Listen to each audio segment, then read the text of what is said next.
কয়েকদিন আগে আরজিকর খুন ও ধর্ষণ কাণ্ডে সিবিআই তদন্তের গতি প্রকাশ করে আদালতের দ্বারস্থ হয়েছিলেন নির্যাতিতার পরিবার।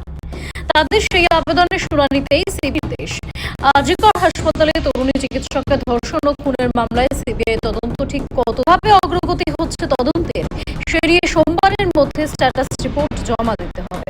আইনজীবী অভিযোগ করেন, নিয়ম অনুযায়ী তদন্তের অগ্রগতি সংক্রান্ত রিপোর্ট সিবিআই আদালত কিন্তু এখনো পর্যন্ত তারা কোনো রিপোর্ট জমা দেয়নি।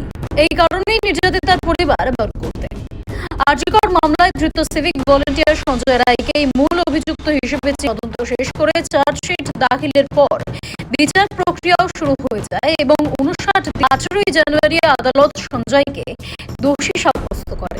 এরপরে 20 জানা করা হয় সঞ্জয়ের। সিবিআই এই মামলাটিকে বিরলের মধ্যে বিরলতম বলে উল্লেখ করে শোনালেও বিচারক সঞ্জয়কে যাবজ্জীবন কারাদণ্ডের নির্দেশ দেন।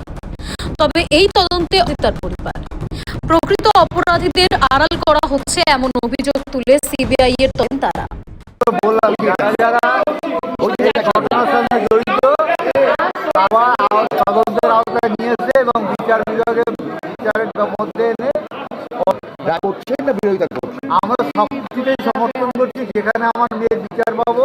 আমাদের তদন্তের আবেদনও জানান। সেই আবেদনের ভিত্তিতে শুরু হয় পুনর্তদন্ত।